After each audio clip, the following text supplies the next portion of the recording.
E para falar sobre a importância das atividades físicas nesse contexto, aqui com a gente, o professor Amandio Geraldes. Amandio, bom dia. Bom dia, Gilvan. Bom dia, Eliara. Bom dia, Amandio, parece que o número de crianças obesas aí é grande em todo o mundo. E quais são as principais causas desse fenômeno? Antes de responder, algumas informações interessantes. Quase 50%, ou em cerca de 50% da população mundial tem excesso de peso ou obesidade. E no caso das crianças, isso vem aumentando terrivelmente. Não são a proporção, ou melhor, o aumento relativo não foi de 200%.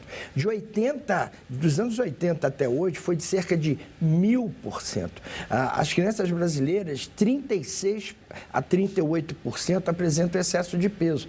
E o pior de tudo, tem se demonstrado que isso não é característica de país desenvolvido. Ao contrário, está começando a aumentar a obesidade, principalmente nas classes econômicas e de nível de ensino mais baixo. Também, né? Então é interessante isso. Se você for ver, os países que têm os maiores índices de obesidade são os países subdesenvolvidos ou em desenvolvimento. Agora, dentre as causas, além da genética e além das doenças, as duas principais causas parecem ser a má alimentação e o nível de atividade física que tem diminuído muito.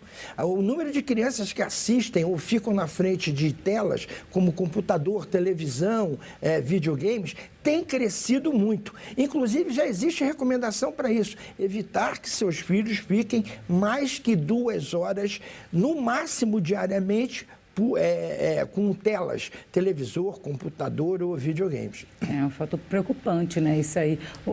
Amandio, e a forma de identificar a obesidade numa criança é a mesma que se identifica no adulto?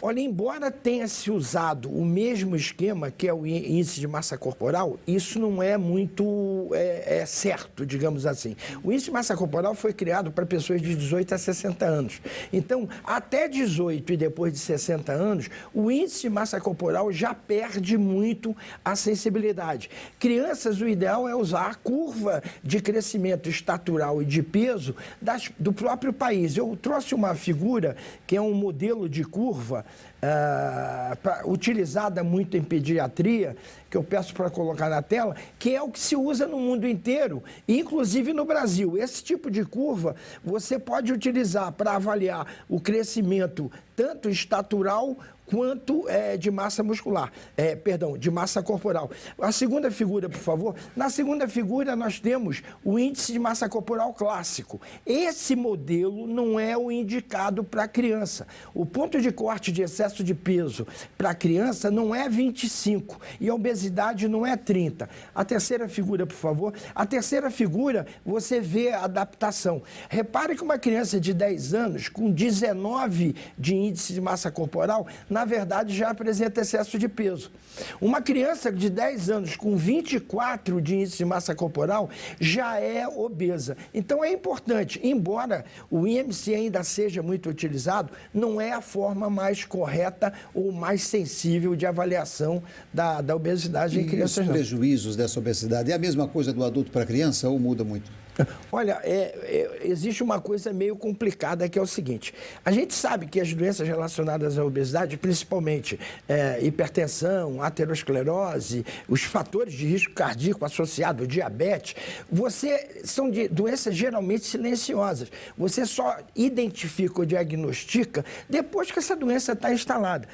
Na Guerra do Vietnã, nas necrópsias feitas com os soldados da Guerra do Vietnã, que eram meninos de 18 anos, 17 anos, percebeu-se que a aterosclerose já estava avançada. O que significa isso? As crianças já estão apresentando hipertensão e, digamos, alterações da gordura corporal que já inicia-se a aterosclerose, o risco para doenças do coração em idade cada vez mais precoce.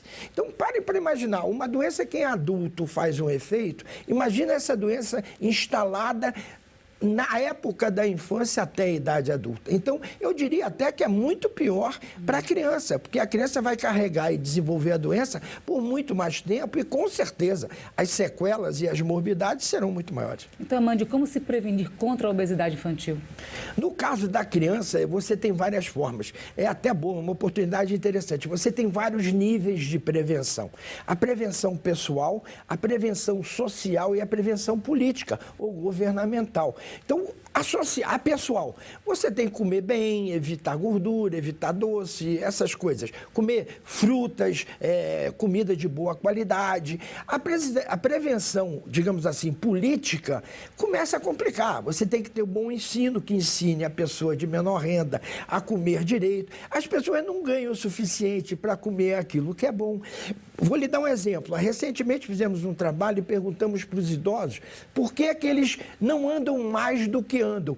Medo, falta de iluminação, insegurança. Então, sim, então a coisa não é só do sujeito comer menos ou comer direito ou fazer atividade física. O Estado, a prevenção, depende também da sociedade e do Estado. Você precisa ter segurança local, transporte adequado para quem não mora perto de uma praça e tem que ter principalmente segurança. O segredo não é grande, o segredo parece fácil, infelizmente não é, é comer menos ou comer com mais qualidade e aumentar os níveis de atividade física. O problema é o comportamento sedentário, que cada vez é maior dentre as crianças. E como os pais podem fazer isso? Ajudar nessa questão do incentivo à atividade física? Como é que eles devem fazer? Exemplo e educação. É interessante. Não adianta só pedir, dá o exemplo, né?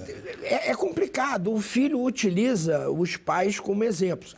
Repare, além da genética, a genética é responsável por grande parte, talvez 30% dos fatores que influenciam a obesidade não sejam genéticos. Então, você tem crianças que convivem com pais sedentários, que além de serem sedentários, até por motivo de comodidade, permitem que eles passem 5, 6 horas sentados no sofá, na frente da televisão ou com videogame. Então, a primeira regra é diminuir o tempo que o menino passa sentado dentro de casa. O problema não é só a atividade física, é o tempo que o cara fica sentado ou deitado. Então, a primeira regra é diminuir o tempo de televisão, manda para o playground, tenta diversificar isso, o tipo de atividade física. Nos Estados Unidos se gastam fortunas tentando fazer que os meninos vão à escola andando ou de bicicleta.